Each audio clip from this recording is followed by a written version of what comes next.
Setelah merilis livery khasnya di launching akbar di London pekan lalu, Aston Martin akhirnya menunjukkan sasis asli dari mobil EMA 25 3 hari sebelum tes pramusim dilangsungkan.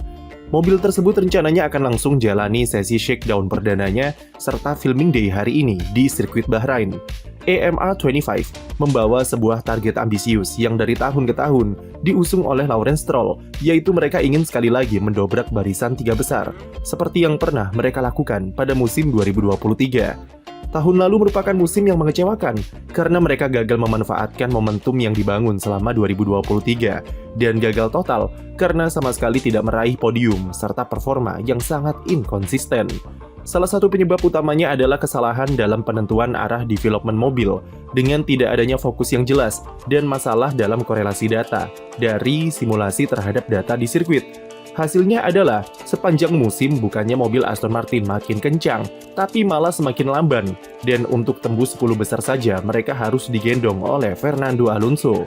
Mereka memang jadi tim dengan pemasangan upgrade terbanyak, dengan 37 kali upgrade. Namun sayangnya tidak ada satupun yang bisa mendongkrak performa mobil, dan mereka malah makin nyungsep ke bawah.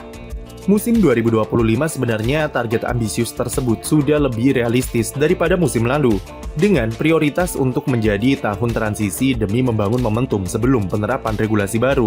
Satu-satunya cara untuk mendapatkan momentum bagus tersebut adalah mereka tidak boleh jalani musim yang sama mengecewakannya, seperti 2024, dan belajar dari masalah-masalah yang mereka alami selama setahun belakangan.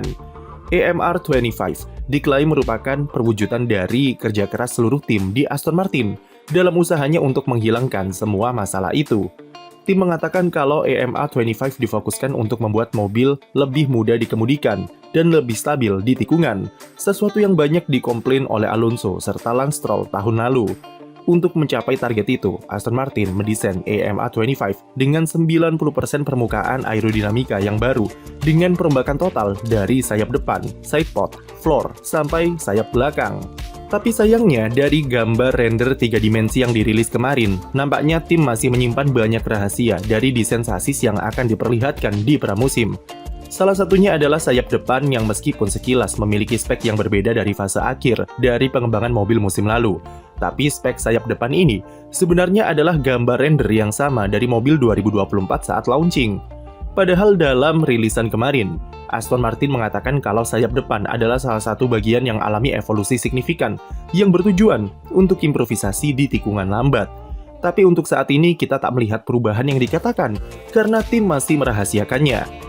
Berdasarkan rumor yang beredar, Aston Martin akan memakai model moncong seperti Red Bull dengan lubang S-duct di ujungnya. Sementara untuk flap, mungkin tak ada perubahan dari model musim lalu, tapi dengan optimalisasi di area sambungan end plate dalam menghasilkan vortex. Lalu mundur sedikit ke suspensi depan. Aston Martin masih memakai push rod, tapi dengan sedikit modifikasi di kaki-kakinya untuk memberikan jalur airflow yang lebih clean. Wishbone belakang di EMA 25 posisinya lebih dinaikkan ke atas untuk berikan airflow jalan yang lebih mulus pada ruang di bawahnya. Komponen brake duct juga dimodifikasi dari aspek geometri lubang intake-nya untuk memaksimalkan kemampuan rem. Perubahan yang paling nampak secara visual dan paling mencolok tentu adalah di area sidepod, di mana Aston Martin mengikuti tren dengan memakai desain inlet overbite. Bentuk lubang inlet juga berubah dari yang sebelumnya pipih dan memanjang. Kali ini menjadi lebih besar dan menjorok ke dalam seperti di mobil terbaru McLaren serta Ferrari. Konsep overbite jelas tujuannya adalah memposisikan sidepod jadi lebih tinggi dan berikan ruang yang lebih luas untuk airflow yang mengalir di area undercut demi memperkuat kinerja floor. Dari samping lekukan sidepod Aston Martin kembali dimodifikasi dengan desain yang mengikuti ala-ala McLaren dengan downwash yang memanjang ke belakang secara halus. Ini merupakan modifikasi sidepod ketiga yang dilakukan oleh tim selama setahun terakhir, dari mengikuti model Red Bull yang agresif sampai akhirnya adopsi desain McLaren yang lebih konservatif musim ini. Aston Martin masih pertahankan desain waterslide di cekungan atas sidepodnya, yang jadi ciri khas di mobil mereka semenjak 2023. Masih adanya waterslide ini menarik, karena tim masih mengincar agresivitas dengan memperkuat aliran angin yang menurun ke area cock battle, dan memperkuat kinerja diffuser demi downforce yang lebih besar. Meski tujuannya bagus, namun perlu diingat, kalau salah satu masalah di mobil musim lalu adalah kestabilan mobil yang kacau karena arah development tim yang terlalu mengejar downforce. Dan tren yang terbentuk di musim ini adalah tim berusaha untuk mengurangi agresivitas desain dengan membuat airflow di atas mobil jadi semulus dan sekonsisten mungkin. Sementara urusan downforce sepenuhnya diserahkan ke area underfloor. Bergerak ke engine cover, Aston Martin melakukan packaging ulang terutama di bagian cooling system yang terdampak karena perubahan di inlet sidepod tadi. Mereka mengadopsi desain Canon dengan bagian cembungan yang cukup besar, walau tidak semasif di Mercedes W13 ataupun Red Bull RB20. Keuntungan dari desain ini adalah lebih terbukanya ruang untuk pengkondisian airflow yang mengarah ke area cook battle atas diffuser yang bisa memperkuat downforce. Tapi efek negatifnya, pergerakan airflow yang mengarah ke sayap belakang dan bimbing menjadi lebih terbatas. Belum lagi jika terpasang radiator outlet yang bisa mengganggu tekanan udara yang lewat. Red Bull dan Mercedes gagal dengan model seperti ini dan kembali ke model engine cover yang lebih konvensional. Tapi masalahnya desain itu juga tergantung ke sistem pendinginan mobil. Jadi tergantung hitung-hitungan dari Aston Martin seperti apa. Desain shark fin juga nampak berubah dengan sirip yang membesar di bawahnya, yang ternyata celah di tengah-tengahnya dimanfaatkan untuk menambah lubang outlet radiator oleh tim. Lalu untuk suspensi belakang, mereka masih pakai push rod dengan versi terbaru dari Mercedes untuk 2025 karena menyesuaikan desain gearbox yang kabarnya juga lebih compact. Sayap belakang dan floor edge kami tak bisa berkomentar banyak karena lagi-lagi Aston Martin memakai rendering dari spesifikasi lama dan kemungkinan besar desain aslinya tidak jauh berbeda dari musim lalu. Banyak yang disembunyikan dan kami masih cukup penasaran dengan sejauh mana Aston Martin berani merombak mobilnya. Tapi dari apa yang didapat di gambar rendering, tim sudah cukup paham kalau mereka tidak bisa lagi terlalu agresif dalam mendesain mobil di EMA 25 dengan keterbatasan yang ada. Optimalisasi dan efisiensi airflow adalah harga mati jika mereka ingin membuat mobil lebih mudah dikemudikan, serta lebih konsisten. Setidaknya itulah yang bisa didapat dari impresi pertama pada mobil EMA 25. Ini adalah mobil terakhir Aston Martin sebelum musim depan mereka akan mendapat campur tangan langsung dari Adrian Newey yang baru mulai bekerja pada bulan Maret mendatang dan langsung fokus ke proyek 2026. Otomatis Lawrence Stroll harus menahan sejenak ambisinya karena dampak dari sang desainer jenius baru bisa kita lihat musim depan. Selain kedatangan Newey, Aston Martin sudah melakukan banyak perombakan dari sisi susunan organisasi internal tahun lalu.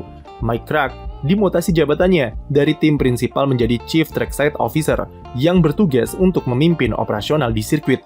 Posisinya sebagai bos diganti oleh Andy Cowell yang sekaligus merangkap sebagai CEO Aston Martin. Dia adalah mantan bos divisi mesin Mercedes yang sudah berpengalaman membawa pabrikan Jerman tersebut merasakan dominasi di F1 pada era hybrid. Lalu Direktur Teknis dan Follows juga dimutasi jabatannya, dan posisi Direktur Teknis saat ini masih dirangkap oleh Enrico Cardile yang pindah dari Ferrari, dan jabatan aslinya adalah CTO. Perombakan internal tersebut diklaim merupakan bentuk penyederhanaan struktur yang bisa membuat tim bekerja lebih efisien.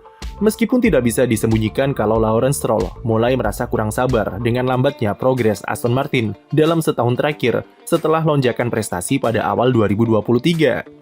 Kehadiran Andy Cowell mungkin akan membawa Aston Martin ke tingkat yang berbeda, karena sebagai tim prinsipal, dia memiliki target dan ambisi yang lebih kuat daripada Mike Krack yang selalu berbicara soal transisi.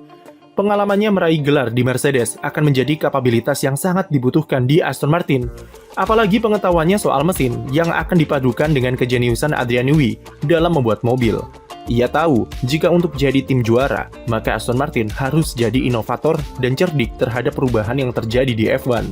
Meski itu belum nampak di mobil desain 2025, tapi pada 2026 nanti, tim ini diharapkan menjadi tim yang menjadi pioner dalam teknologi dan aerodinamika. Tapi sebelum jauh memikirkan itu, misi terdekat dari Andy Cowell adalah menyempurnakan EMA 25 dan memanfaatkannya untuk mendapatkan data yang relevan dengan simulator supaya pengembangan mobil 2026 tidak mengalami kendala yang sama seperti sekarang. Ekspektasi kami terhadap Aston Martin tidaklah begitu besar, tapi beda cerita dengan musim depan, karena saat itulah pembuktian dari ambisiusnya proyek Lawrence Stroll itu di F1 akan sesukses apa. Sekian video dari kami, jangan lupa beri like dan subscribe untuk konten F1 lainnya.